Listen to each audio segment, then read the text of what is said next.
where their queerness fits in with the rest of their identity. It's separate. It hasn't been taught to them the way their culture has. I was raised Jewish. I understand my Judaism. My queerness, I had to sort of fit in with everything else. But if you know your history, and if you're exposed to your history, and you can see these conversations that the queer community has been having going back decades, centuries, then you understand you're not the first, and that in fact you come from a long line of activists and heroes and artists, and that gives you strength.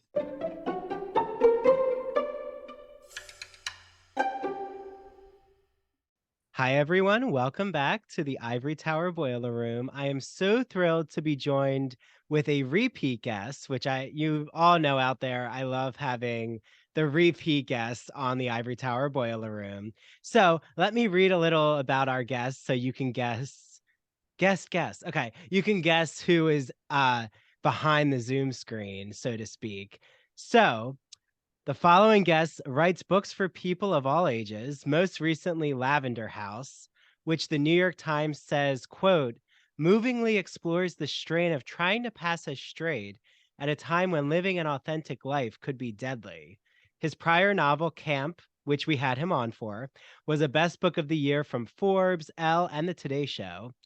And his next book is called Tennessee Russo, which will be released in May. And I'm sure we'll get into all of that. So I am Title's joined. been changed actually, but yeah. Oh, okay. Well, we'll get into the new title change. So I am joined with Lev AC Rosen. Hi, Lev.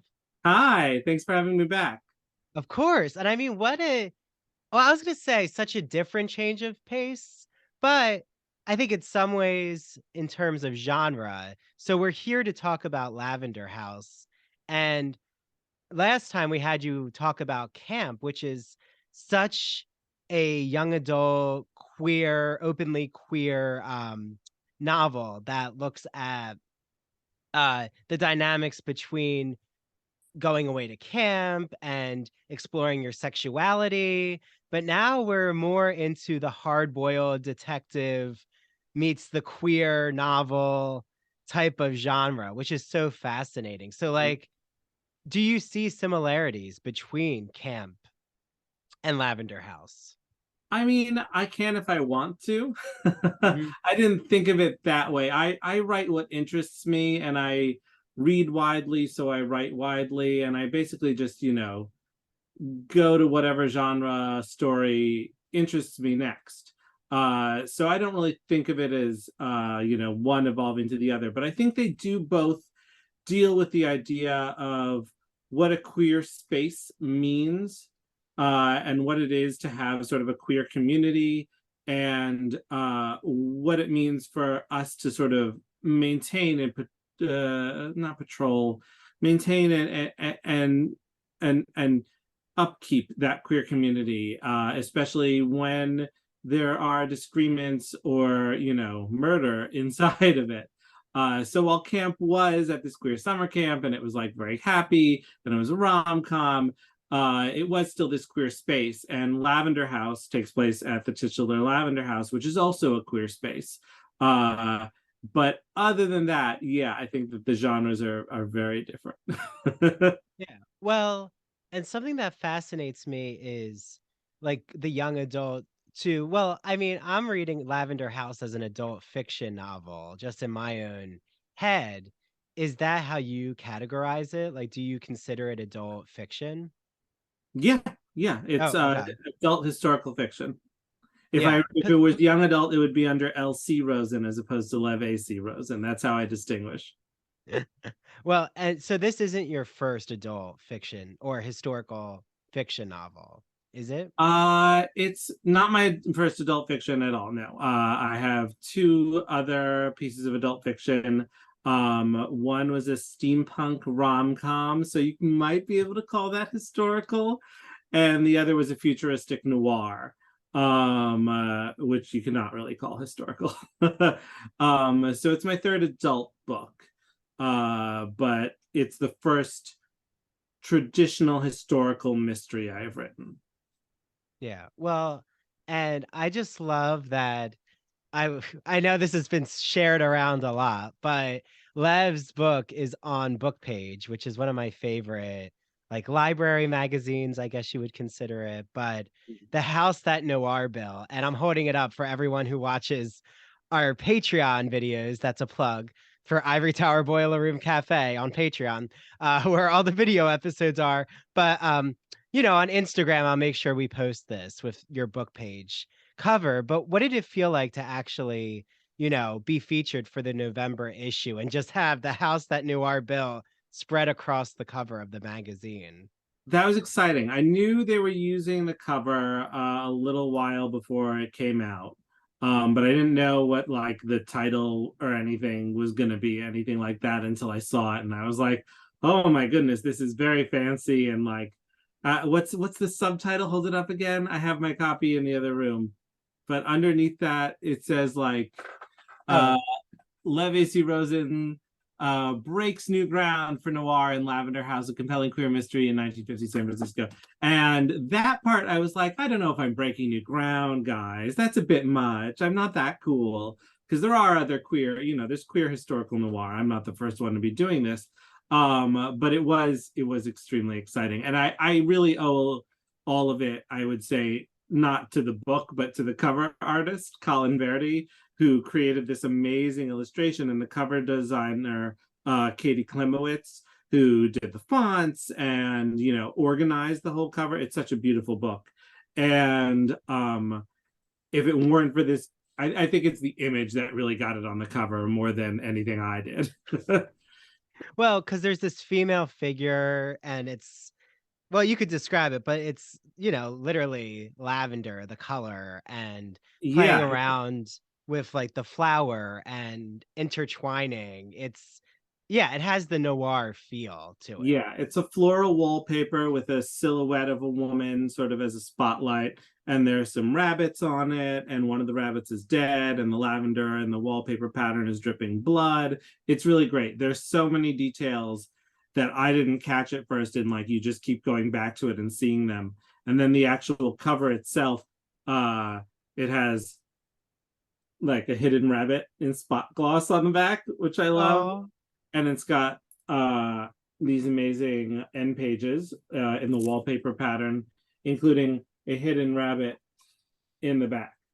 oh, I love it. Oh, so Yeah, there's and that's all literally Kate. an This Easter bunny genius. an Easter egg to look for, in this case, Yes. the bunny. But Uh, so yeah, yeah. I think it's great. I think I think the thing with hardcovers is they have to be special in some way. They have to be like works of art, and I think this team really did that. Like it's worth the extra money for what this is and what they did for it. Yes, yes. And I mean, I know, Lev, you're kind of poo-pooing that you're not breaking new ground for queer noir, historical fiction, but I really feel like that's a great opening point, because I was even drawn to, and I've shared this with Lev, there's not many, though, openly queer noir um, novels that do what you're doing, in the sense of like how we get a police detective who's actually openly gay. And in the 1950s, like, it's not hidden Mhm. subtext. It's not Strangers on a Train by Hitchcock, or by Patricia Highsmith, then Hitchcock. It's not, okay, maybe there's some queerness in Vertigo or Rebecca by Daphne du Maurier, which your cover kind of reminds me of Rebecca, um, in a great way. But and I think you're a huge fan of the film Laura, aren't you? The I noir do love film? Laura. Yeah, Okay, I remember reading that, which is such a great film. yeah, me. Um, but there is such a even Sunset Boulevard, I mean, which is a great noir film, has a lot of campiness and queerness, but it's not the same in terms of you have a whole cast you're dealing with. Like, I kind of consider this, it reminds me of the Clue movie, but with all openly queer characters. Like, that it plays in such a great way of the who done it. But yeah, so I'm sure there's so much inspiration you have from noir. Like, it seems like Oh you yeah, no, have I was to you're raised a on lover. movies. Yeah. I was absolutely raised on those movies. So that was definitely part of the reason that I went there. But there are other authors who have done, like Joseph Hansen in like the 70s was writing noir with a gay insurance investigator, and Michael Nava in the 80s, and I think he's doing some period stuff now. So there are other writers who have been doing this, but I would agree that I don't know if this sort of setup with an entirely queer cast or nearly entirely queer cast, I don't know if I've seen that before, although I wouldn't be shocked. You know, I don't feel like I'm breaking new ground, although I understand why people think that. I think I'm just lucky enough to have written this novel at a time when it could break through and have and be seen as more than niche literature. And I think I'm very, very lucky because of that. But these are other, there are other great writers, Hansen, Nava, like that I highly recommend checking out. But in answer to your question, yes, I love, love, love noir. And I was raised on the films, and I've always wanted to play in that sandbox. So getting to do that and queer it, and also getting to sort of get into queer history, which I think is so important, was just really exciting to me. Yeah, well, and when you define noir, because I mean, we just keep using the word noir, but I mean, I know you know the genre, I know the genre. I've taught noir films. Chinatown, that's another noir. There's so many noir films that I'm so drawn to, but at the heart of it, it involves a murder, right? Like noir really does have a death. There has to be some death element. I mean, I think noir is more about that feeling of the world closing in on you, and that cynicism, the idea that like there is no goodness. I think that's at the heart of noir, but that usually comes hand in hand with murder. Yes. I feel like there are probably some examples of like old deep cuts where maybe it's more of a robbery or something like that. But yeah, no, when I think of noir, I definitely think of murder. I think of a detective struggling alone against a force that he knows he will lose to, but he is invested in doing the right thing, even though he himself is sort of a jackass. And so that to me is a very noir vibe. The idea of this sort of, if you look at the old books, if you read Chandler, there are all these metaphors that have to do with knights and fighting dragons. And I think of that as sort of what noir is in many ways. It's a knight who's realized that they don't live in a fairy tale. And so like they're compelled to do the right thing, and they're a tough guy and they're trying to do it, but the world is dark and it has made them cynical, and they know that they won't really make a difference.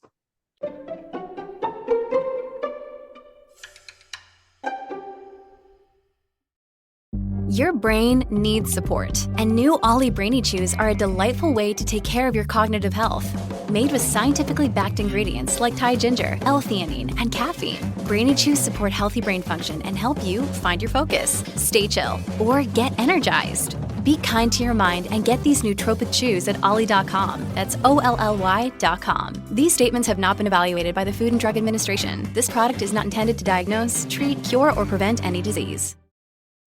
The Ivory Tower Boiler Room is so happy to welcome Broadview Press as our official sponsor. Broadview Press is an independent academic publisher in the humanities that produces high-quality, pedagogically useful books for use in university and college classrooms. They publish in the humanities, mainly in English studies, writing, philosophy, and history.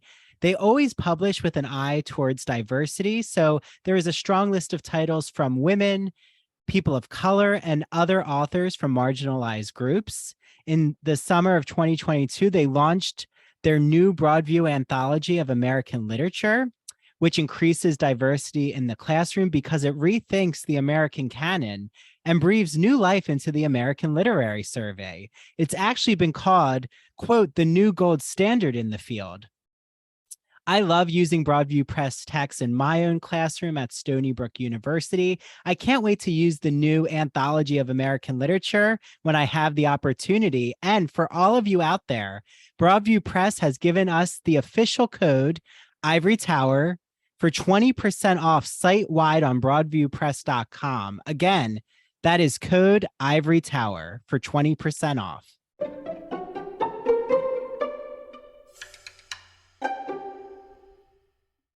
Oh, I love that.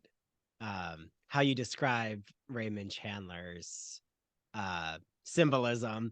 But isn't it interesting though, Lev, that noir, like when it comes to literature, I feel like for film we have this really clear, or I at least have this really kind of clear image of noir, which is because of the color. Like usually it's black and white, but then there's been some playing around with that with Knives Out, which kind of like brought the noir into a new. I'm not sure I'd call Knives Out noir, but I can see why. I think his earlier work, Brick, which is a brilliant movie, that is hardcore noir. I would say Knives Out is just a murder mystery. Well, so that's what I wanted to ask. Like, what is the difference between, we're kind of like touching upon, like Agatha Christie is usually considered murder mysteries, Mm-hmm. like, Death on the Yeah, and it's Nile. interesting because like I did my best to write noir, but the setup for this book is pure Christie. So yeah, I think that for me, noir is about that lone detective sort of against the world and hopelessness. I think that's really what and trapped. When you think of the visuals of noir and those like Venetian blinds covering people, it's because it was expressing how trapped they were.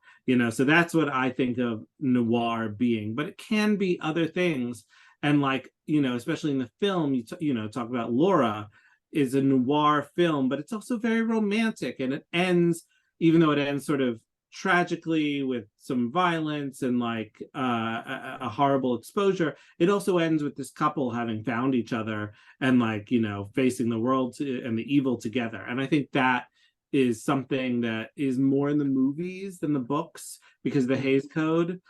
But that sort of hopefulness at the end of some noir film, you see it in Big Sleep too, that I really love and I tried to infuse. But I tried to make sure my language was noir.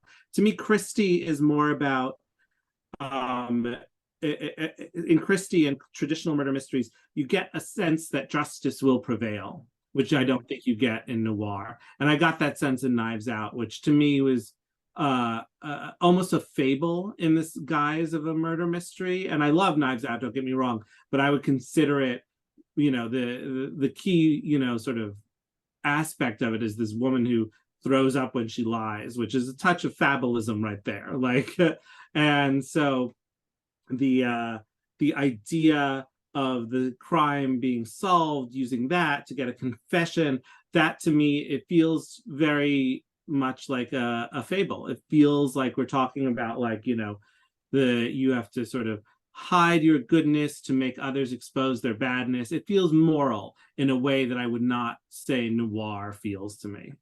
Yeah.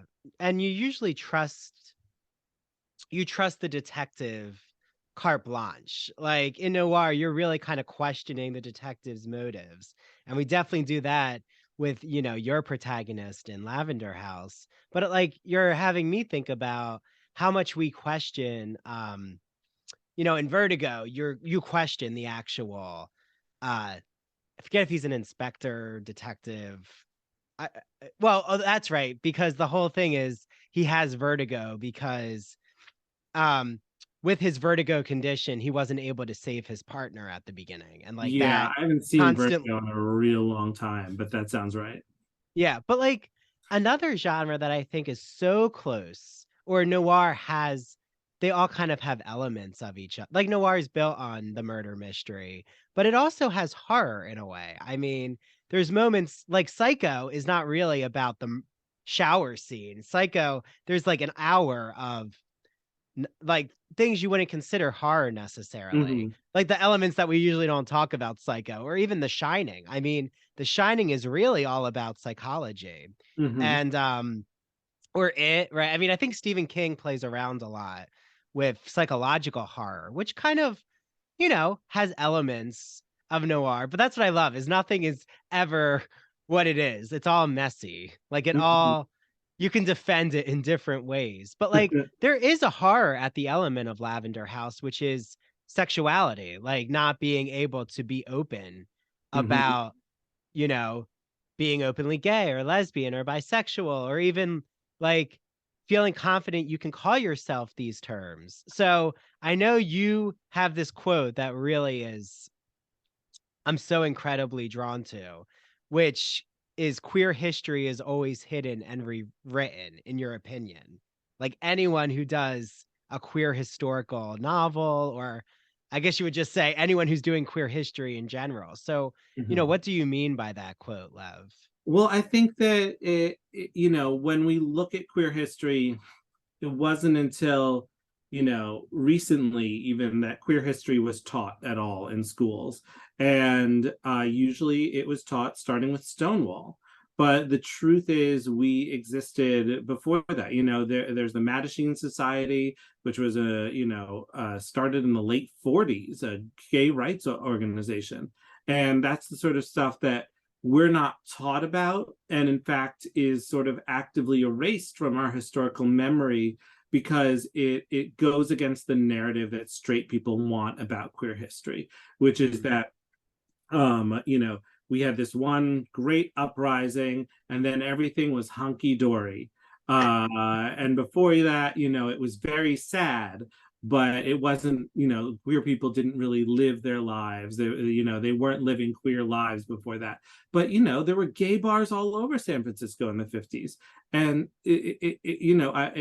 getting to Lion's Legacy, which is what Tennessee Russo has been renamed. That's a book that has to do with the Sacred Band of Thebes, which goes back to ancient Greece, a whole army of gay people. So, Mm. we have this queer history. It's just not taught to us. And it's important to me because I think that when queer people come out, or at least when they realize they're queer, very often they don't have a culture of queerness that has been taught to them by their parents, because most of the time their parents are going to be straight.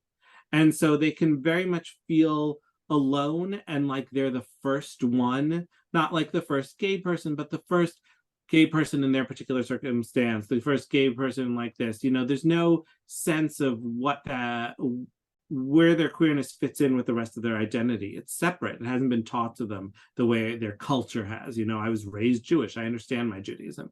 My queerness, I had to sort of fit in with everything else. But if you know your history, and if you're exposed to your history, and you can see these conversations that the queer community has been having going back decades, centuries, then you understand you're not the first, and that in fact you come from a long line of activists and heroes and artists, and that gives you strength.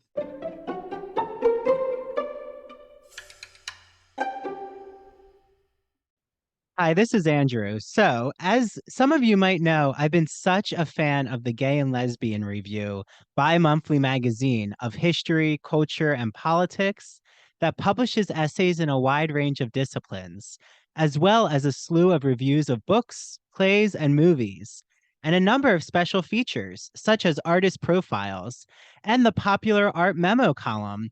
Did you know we actually had two of the writers on the Ivory Tower Boiler Room podcast, Ignacio Darnad and Vernon Rosario? So if you haven't, make sure you listen to those episodes. Each GNLR issue brings you consistently intelligent, lively, thought-provoking articles focused on a unifying theme and brings together the leading minds on the topic. You won't find a lot about the latest dating fads or fashion trends, though you might find articles about online dating as a social phenomenon, like Grindr, which I have some experience with, or the gay influence on 20th century fashion. Now, for a special offer, when you subscribe to the GNLR, you'll receive a free copy with any print or digital subscription. That's 7 instead of 6. Visit glreview.org. That's glreview.org. Click subscribe and enter promo code ITBR for your free issue. And as an added bonus, you'll receive online access to all archived issues of the magazine. Enjoy your reading.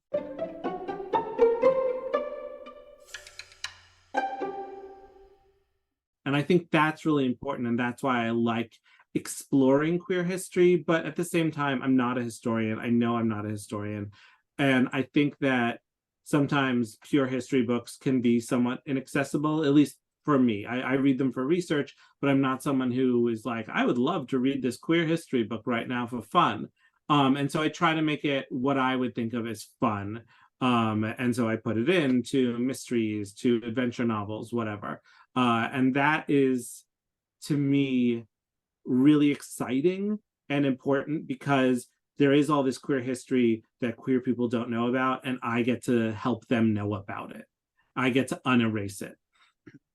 Yeah, well, and that's something that I love doing with 19th century literature that I work on with Whitman and Wilde and, Mm-hmm. even I'm so excited that your next book is about the sacred band of thieves because like I look into Greek homoerotic myth and how that follows um queer male authors who can't talk about sexuality because there's really no understanding of homosexuality in the 19th century. It doesn't exist Mm-hmm. as a identity.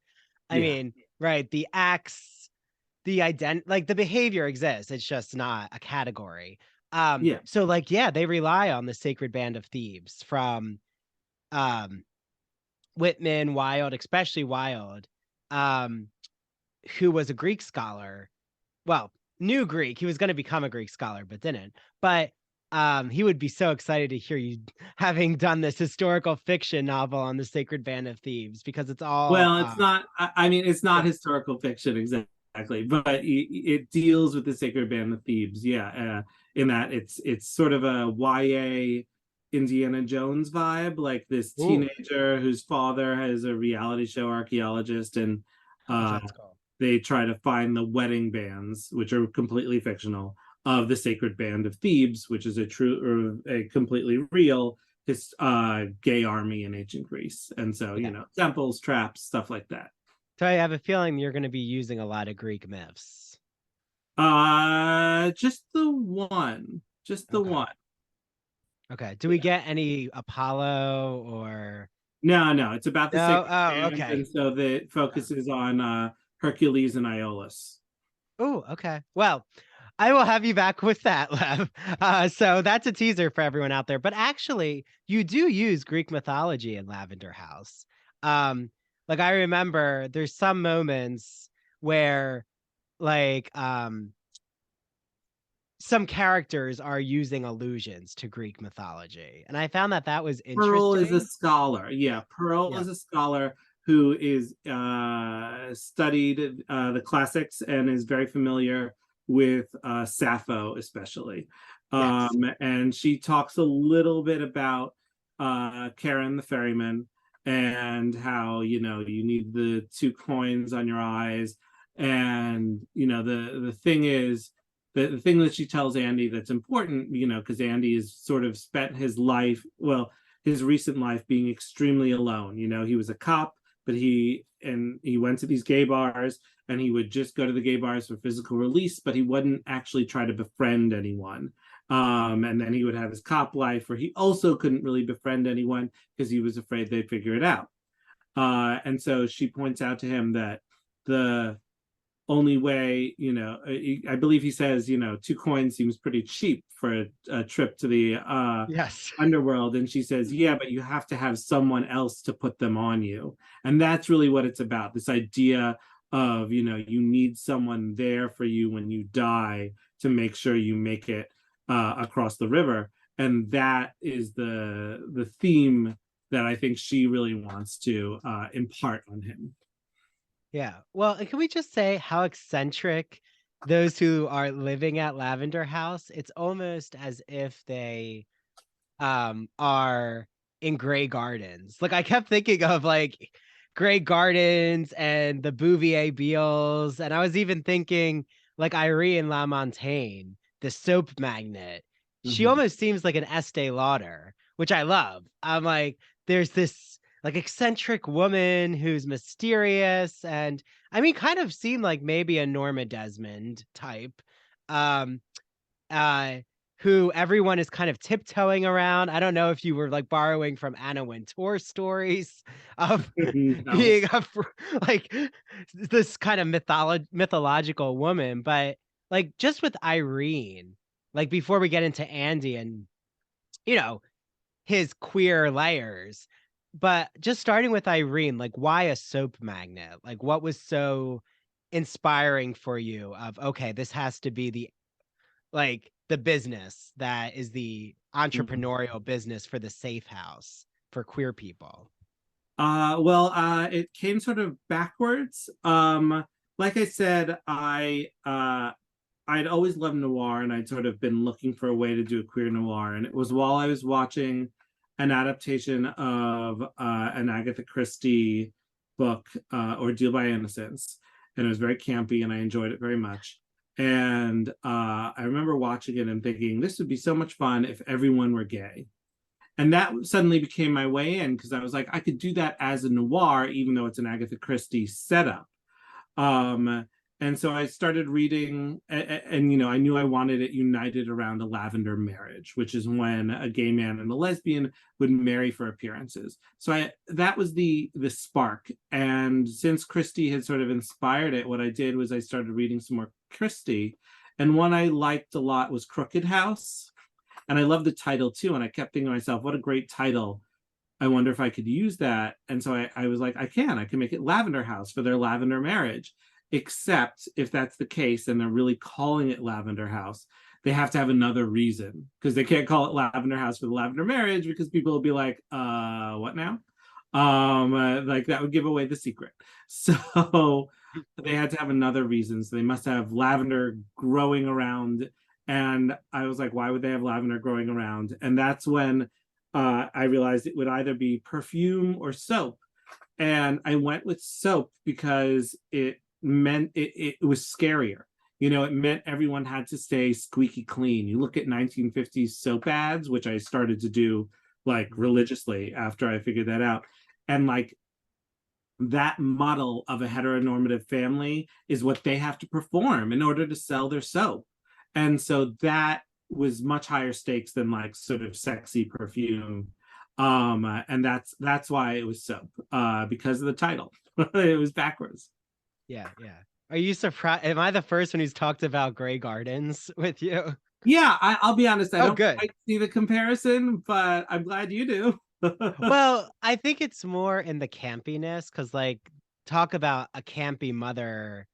Mhm, It's because of the mother daughter bond, and you have that playing around with the family connections with Irene. Like, mhm. it's not Irene and unknown people; it's Irene and family members with strangers. And yeah, So, there is definitely a sort of campiness that I like love to do because you know you look at old noir now and it has a camp aspect. You think of like Lauren Bacall asking if anyone you know has a light or knows how to whistle, and those are now campy moments, but they're still great moments. And so getting to walk up to that line and try to get that happening, that was really fun.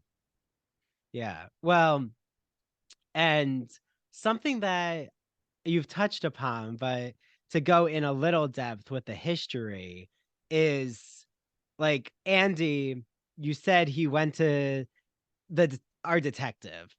For everyone out there, he's our where we follow all the journey is through our noir detective Andy, and I find it so interesting though that you really had to pour over um gay bars that would have existed, and, like, there was one specifically called the Black Cat Yeah. that you talk about in this, really cool I'll put it in our show notes, but it's you wrote this whole blog or article for Crime Reads on Mhm. the Big Sleep and the Black Cat, so, like, how did you find out about this bar, like, uncover this history? It was at a museum. I don't. It must have been the San Francisco Museum, and I think it was just on San Francisco history, and there was a sign for the Black Cat, and it was like one of the oldest gay bars, and there were the dates on it, and I was like, whoa, we had gay bars way back then. Why don't I know about this? And this is years and years ago, like over a decade. And that was sort of what inspired me to sort of start looking into queer history, which is how I, how we arrive at where we are today, I suppose. But one of the reasons I really wanted to include the Black Cat is because in that the reason is the same reason I set it in 1952, which is that this was a moment in queer history that is intensely liberating, because before this, in 40s and up till like 50, if you had a group of queer people congregating anywhere, it was considered a house of ill repute, like a brothel, and so you could not serve alcohol. And that's how they raided gay bars and shut them down. They would go in and they'd be like, seems like a bunch of gays are here and you can't be a bar anymore. We're going to take away your liquor license. You're serving gay people. That's not allowed. And the owner of the Black Cat, a straight man, sued the state of California and won. The California Supreme Court said, you're right, gay people should be allowed to gather and drink. I don't know why that's illegal. And so all of a sudden, gay bars were legal. The Supreme Court did lay out, the state Supreme Court did lay out that it was still illegal to be gay, in that they were not allowed to dance, touch, commit immoral acts, etc. But they could hang out, say they were gay, and drink. That was legal. And it was a huge moment, because all of a sudden, the police would still raid all these bars, and they would, be looking for immoral acts to shut down the bar, because then it went back to brothel status, I guess. Or they would plant drugs, underage drinkers, whatever. They were still looking for reasons to shut these places down. But they didn't have the main one they relied on anymore, which is there are gay people here. And so it was a huge advancement for gay rights. And I really wanted to explore that period, because it is sort of more freedom, but also a lot more danger because of that. Well, and you get into that. I don't want to, again, I'm not going to give it all away because there's so much. Well, we're definitely not going to give away who, murders our soap magnet, because that would be the no-no. But I do love, though, what you deal with, and now knowing you kind of go further into antiquity and war in your next work, you kind of already lay a seed for that, which is thinking about World War II and the homoerotic desire. And it's true, there's so many poets. I mean, especially with World War One. I'm thinking of like Wilfred Owens, and the others will come to me. But that there's this whole tradition of the world wars and how openly homoerotic, and how the drag shows, and there was so much almost like male fluidity with sexuality. But at the end of the day, like you're saying, there's this openness, but there's also the backlash, and like you can't call yourself, you can't embrace an identity that is against being straight. Like you could do all these acts, but you can't actually live a gay identity. So yeah, it's this back and forth, and I find that it's interesting how you can, as long as you're willing to sacrifice, being a part of mainstream society. But there were absolutely sort of, you look at the first openly trans woman return. Well, not the first. Sorry, that's completely wrong. The first very publicly, let's say, trans woman returned to the United States in 52, the end of 52. No, yeah, 52. Christine, oh boy, Jorgensen. Yes, no, I know who you're talking about. Yes. So like these, she lived her life, and these people were living their lives. It's just that they had to live sort of separated lives, because if they were found out by their landlords, they could get kicked out of their homes, and their families, they might be disowned. And the World War II they could get blue ticketed, which means they would lose all of their benefits from being part of the army. And I get more into World War II in the sequel, but there's a great book called Coming Out Under Fire, which is all about the queer community during the war and how the way that the war sort of funneled people to these urban areas, and so queer people started finding each other, created big queer communities. And at the same time, because it created these queer communities, the army and navy and military sort of became more aware of the queer communities. So while at first there was a lot of freedom, by the end of the war, all of a sudden they were like, wait a second, we need to crack down on this. And so when the war ends, all of a sudden we get not only a return to sort of normalcy in the 1950s and this heteronormative, but we get this sort of enforcement now because people are more aware of queerness because they gathered all the queer people together, and you get the Lavender Scare. And so it's really fascinating watching these things happen. More freedom. There's stories of guys just fully making out on ships and their captains being like, can you just move so we can see the enemy ships? So on some level, there was all this freedom. Cliff in Lavender House talks about how he was part of the USO and he was a performer. And after a performance, he'd have men lining up out the door with flowers for him. That's a real thing. Performers would have men lining up to give them flowers and sleep with them sometimes. So like during I was going to say, I don't think they were just giving him flowers. Well, sometimes maybe they were. Maybe. Well, some were very nice. They were trying to sleep with them often. There wasn't always a motive. Successful every time. Maybe with Cliff. But so there is this freedom, but it results in this visual, it results in visibility, which results in a backlash. And I think that's just sort of how things go. And it's interesting because living through all that, through the rise of visibility, rights, and then backlash feels akin to living today. Yeah, I was gonna say there's a contemporaneous and that's parallel. why it's really important to see our history, because seeing the Lavender Scare, knowing about the Lavender Scare, which was in many ways even more intense than the Red Scare, but the Red Scare is all we learn about in school. Seeing that has happened before gives you the strength to see how things might go today and understand that we have lived through this before and survived it. And that is an important thing, I think.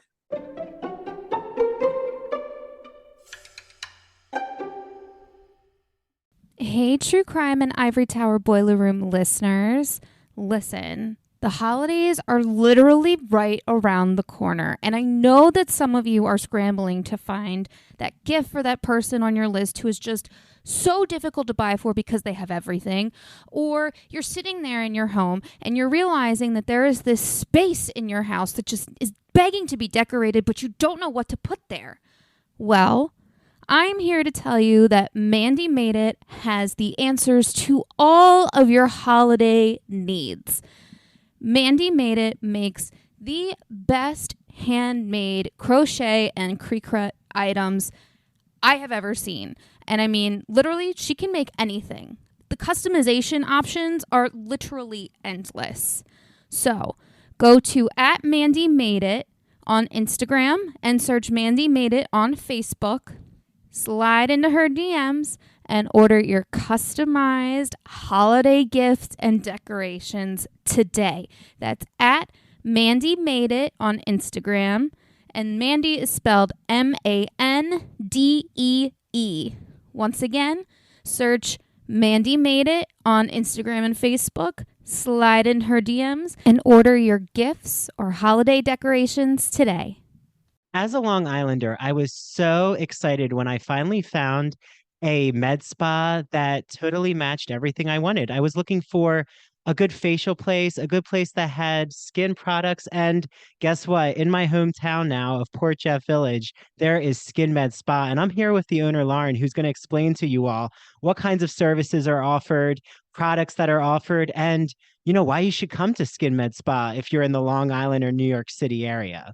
Well, we wanted to open up a place that was offering all holistic, natural treatments that were really providing results driven, where someone could come in maybe struggling with acne and has tried so many different products and they couldn't find what was right for them. So we customize all treatments to really help you dive into your skincare goals, whether it's anti aging, rejuvenation, like I said, acne, just to help with cellular turnover, focus on building healthy skin. We have two locations. We have Skin Med Spa and Body right here in Port Jeff Village. And again, we focus on all natural plant-based skincare. We'll help you design a good custom skincare line for you, and we'll help you find the right treatments, whatever your skin needs. Yeah. So Lauren and Sarah, they know that I get puck cupping here. I get hydrofacials with Rosie. I get jet peel facials with Lauren. Everything here is so wonderfully curated, like Lauren said. And there's just any kind of product. Oh, I know. There's now laser hair removal. I mean, there's always a new product being offered. So everyone out there who's listening, if they want to come to Skin Med Spa in Port Jeff Village, how can they find you and get in touch? We're really active on social media. So at Skin Med Spa PJ on Instagram, that's the best way you could probably find us because we really try to post daily updates of our clients and who's coming in and the treatments that we're doing. And of course, on our website, there's always links down how to book an appointment. But everything we do when you call us, that's always the best way. We answer the phone and we'll talk forever and help you find whatever is perfect for you. Okay, well, hopefully Lauren gets to meet you all. Say that you heard Skin Med Spa's ad on the Ivory Tower Boiler Room, and maybe I'll see you all here. Okay. Sounds good. Bye. Thank you.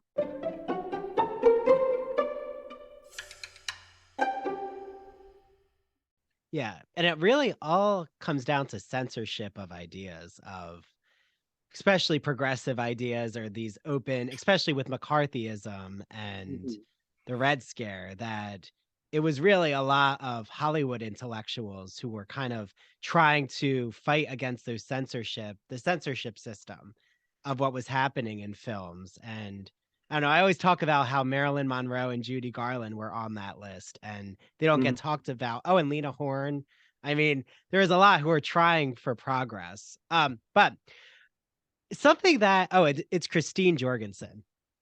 I did a little research of Yes, the Christine first Jorgensen. transgender woman who comes. I feel uncomfortable calling her the first, but the first very publicly transgender woman feels not public figure.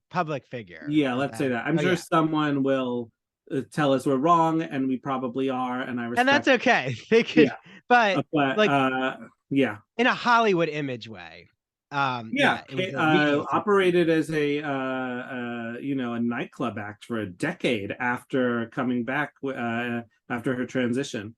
Sort of was extremely successful with the act too, from what I remember. Okay, I think for a while I got to look into that, but really, it's funny the things that we forget or the things that are taken from our memories. Really, of course. Well, and something that has always been, I'm sure you've had to look into this, is why lavender as the color? Like, why is it the Lavender Scare? Why is it the Lavender Marriage? Like, what is it about lavender that's just so queer? Like, this is our queer coding. I don't know. I didn't look into it, but I just always assumed because it's femme. Like it's a femme color. It's not pink because pink is like the baby girl color, so lavender is what's left, and it's like, I'm sure there's a reason. I'm sure a historian will tell us a reason. Well, you know what, everyone, DM Ivory Tower Boiler Room and we'll share it on our story. I would love that, actually. But I'm thinking maybe it's also like a blend, right? It's not purple. Well, purple is a blend, I think, anyway, of primary colors. But regardless, it's you can kind of see lavender, but it's not a color on the wheel. Like, it's not something that we all can point to. We all have different, I'm going very deep in my theory, but we all have different interpretations of the color. It's kind of like if we said burgundy or maroon, right? It's not red. It's not pink. It's the in-between. I kind of like that queering of lavender. There we go. Well, so, as we're like nearing the end. You said something about your sequel. So when is your sequel coming out to Lavender House? The sequel is called The Bell in the Fog, and it should be out next October. Nice. Yeah, I'm excited for it. Without getting too spoilery, the way Lavender House sets up the ending is Andy is given the opportunity to essentially start a detective agency focusing on queer people in 1952, and he does. And he, and one of the things he reckons with in Lavender House is as in his time as a cop, he didn't really help the queer community. He managed to avoid all these raids, but he never warned anyone. And so he has to reckon with the fact that, he thinks he joined to help people, but he wasn't helping the people who needed it the most, who were, his community. And so now he's going to try to fix that, except he was a cop. And so no one really trusts him to go to him with their cases. And so he's having a hard time making it work. He's just picking up sleazy cases here and there. And then he walks into his office and a mysterious figure from his past is there to hire him.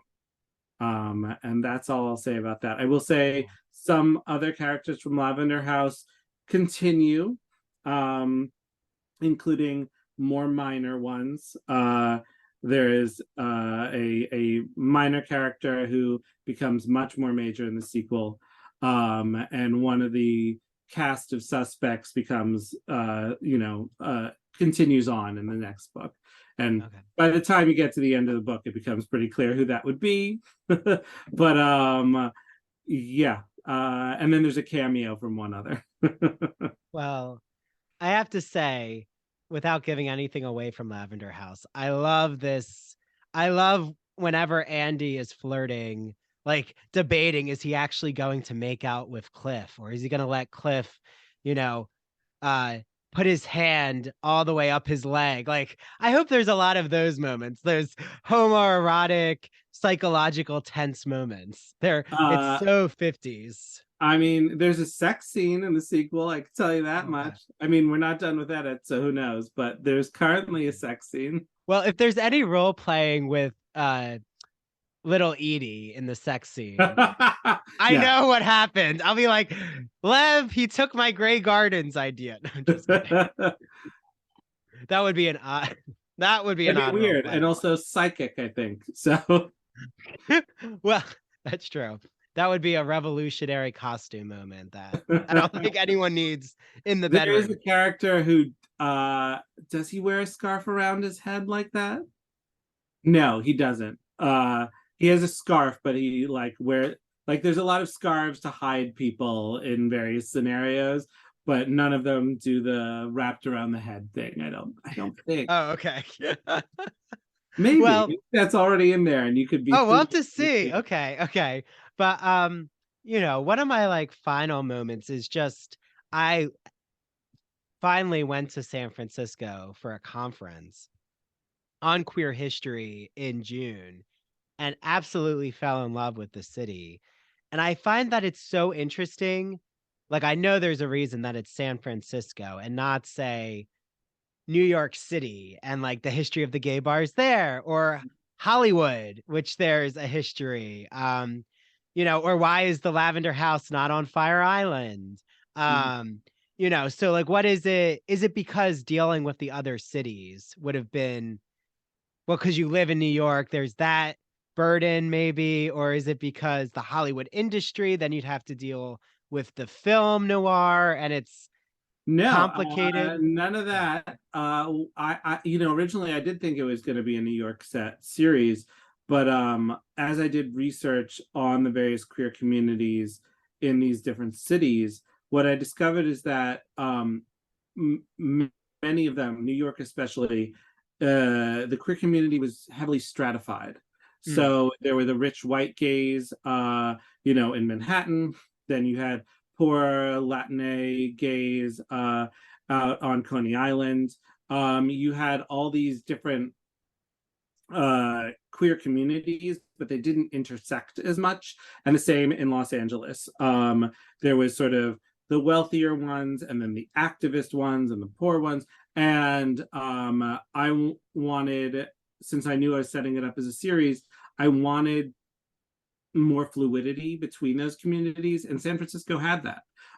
San Francisco, partially because of, it's on the forefront of gay rights at the time, because of the bars. There is more overlap. People would go to different bars. The Tavern Guild, which is a early gay rights organization, I think it founded in the late 50s, was when a bunch of gay bar owners got together, and we're talking, lesbian bar, we're talking the gay bar, we're talking, all these different people, they get together, and that fluidity was important to me. And I really get to explore it a lot more in the sequel, which is sort of about, yes, the war and Andy's past, but also about the queer community in San Francisco in the form of these various bars. So, I don't go back to the Black Cat because it's a real historical place, but I have 3 bars that I based on actual San Francisco bars that were like pretty famous. So there is a version of Mona's, which was this great lesbian bar, very famous in San Francisco, and which Melinda Lowe in Last Night at the Telegraph Club, the book that won the National Book Award, brilliant book, 1950s San Francisco lesbians, YA. The Telegraph Club is inspired by Mona's as well. So we both use the same research book too. We've talked about it, which is called Wide Open Town by Nan Alamilla Boyd, which is the history of queer San Francisco up until 1965. Really wonderful book. I keep going back to it and finding new things. And then there's Finocchio's, which was another great gay bar that I am inspired by. And then there's another that sort of inspired by Jack's on the Waterfront and sort of inspired by some other places, but it's sort of that proto-leather vibe. And so I got to explore, these different queer communities. And that was what I wanted to do. I wanted to have someone who could move between all the queer communities, and I didn't see a way to justify that as easily in any other city aside from San Francisco. Yeah, well, I think San Francisco, when I visited, I want to go back soon, I just fell in love with I'm still a New Yorker. I love New York City. I will not, I like visiting San Francisco, but it has this noir. It felt very noir just as a city too, with the hills and the East homes. Falcon, And yeah. it's even with the sunset and you're looking down the hills and seeing the Victorian houses, it's all, it is kind of a chic meets classic. I don't know, it's hard to capture. It's very different than Hollywood and New York City. So and it's still a classic noir town, that's where a bunch of these stories took place. Yes. So, I am so excited that you came here, Lev. I can't wait to have you back. Well, now you have 2 books that are coming out within a year. 3 books out next year. 3 books. Okay. Well, I'll have you back on, at least to discuss the sequel, or maybe you can foreshadow the sequel and we'll talk about the Sacred Band of Thieves, which I think is in the summer, right? This next May is Lion's Legacy, which is the YA sort of Indiana Jones digging up queer history. The Bell and the Fog will be October. And then in November, I have Emmett, which is a contemporary queer retelling of Jane Austen's Emma. Wow. Okay. Congratulations, Lev. I'm so excited for you. I'm you're just check. It'll be real busy. I'm probably gonna lose my mind. Yeah, it'll be fun. But you keep, it seems like you're someone who loves your deadlines. Sometimes.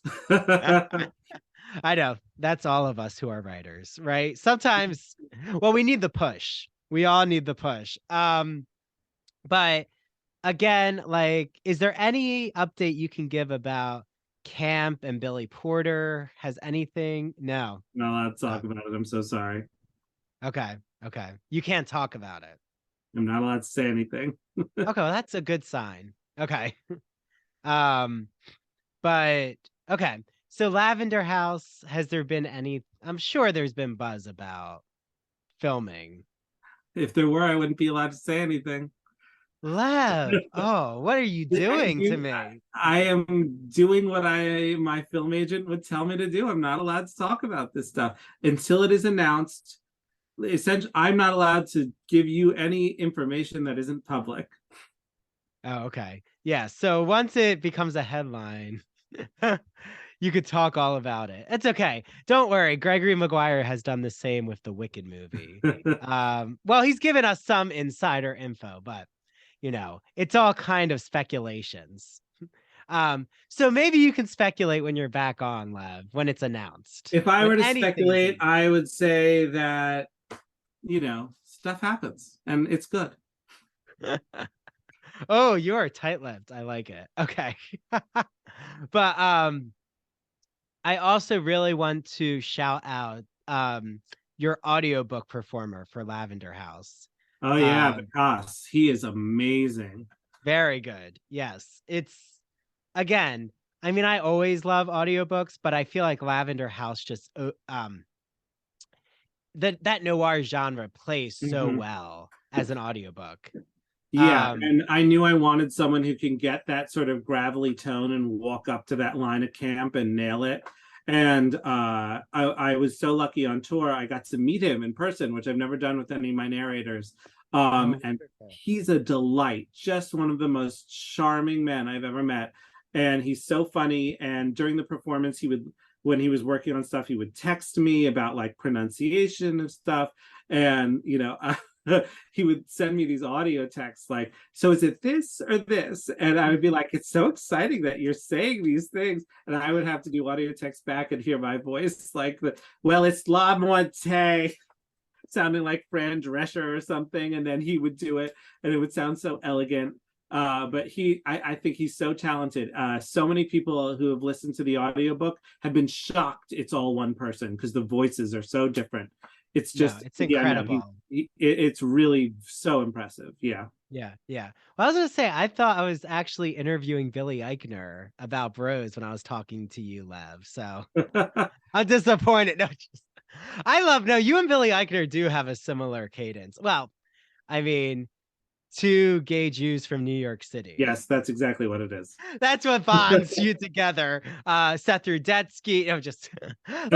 Let's play the Who's Gay and Jewish from New York City. If you would like me to, I can do my straight voice for you. I could do the interview in the straight. No, I love your voice, Lev. Please don't change your voice. It is so good. Your voice is what, is your authenticity. So I love it. I love it. Okay, well, thank you, Lev. Please, everyone out there, get your hands on Lavender House. Get your ears listening to Lavender House. All the links are in our show notes. And yeah, thank you for coming back on, Lev. This is, as always, I always love our conversations. Yes, thank you so much for having me back. Of course. Okay, bye, Lev. Bye.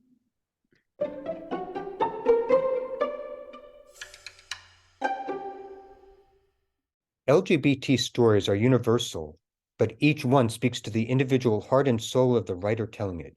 Do you have a story to tell? Have you been moved by an LGBT book, film, painting, television show, or other form of media? If so, the Gay and Lesbian Review wants to hear from you. The G&LR believes in bringing awareness to queer art and artists through reviews, commentary, and thought pieces in which the author relates their personal lives to a particular piece of art, a novel, a movie, or what have you. In addition to the articles published in the print magazine, the G&LR also publishes articles on its blog, as well as personal essays on its popular Here's My Story section. This allows people like you to share their own experiences with our readers. To learn more about submitting either to the print or the online edition of the G&LR, visit georeview.org. That's GLREVIEW.org. And scroll down to the bottom of the page to find a link to their writer's guidelines. If you have questions, email me at stephen.hemrick@georeview.org. The G&LR can't wait to see what you have to say. Hi, Ivory Tower Boiler Room audience. It is Andrew Rimby, the director of the Ivory Tower Boiler Room. Welcome to our winter season. And are you trying to stay warm this season? Well, guess what? We have the Ivory Tower Boiler Room Cafe. It is our Patreon where there is so much bonus content. So I'll go over all that. But first, it's only $5, which is less than a latte, a cappuccino, a coffee, a tea, basically anything now because, we have some inflation going on. So join us on our Patreon, patreon.com/Ivory Tower Boiler Room. What do you get? You get Gregory Maguire giving us all the scoop on the Wicked movie musical. You get Jesse Green giving us his hot takes on the Broadway musical. If you don't know who Jesse is, well, you should, because he's the chief theater critic of the New York Times. You get all the JFK and Marilyn Monroe scoop from Elizabeth Winder, a Marilyn Monroe biographer. So much more. You get all our video interviews. You can see everything, including the bonus content. And Mary's going to tell you from True Crime and Academia what you get later. But if you're not following us on social media and seeing our video teasers, well, you need that to stay, nice and energized on these winter days. So follow us on Instagram and TikTok at Ivory Tower Boiler Room. While it's still here, why don't you follow us on Twitter at Ivory Boiler Room? And here's my chief contributor, Mary. Hey, true crime friends and Ivory Tower Boiler Room friends. Like Andrew said, you're going to get access to all of this bonus content. That includes True Crime and Academia. So not only will you have access to the bonus episode each month, you will also have video access to the interviews that I conduct on my podcast once a month. You get all of that extra content at your fingertips whenever you feel like watching it, literally for a cup of coffee.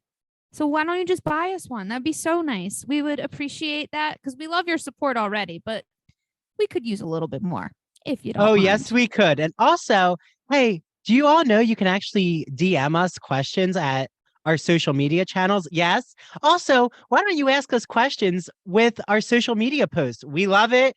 We even shout out questions on our episodes.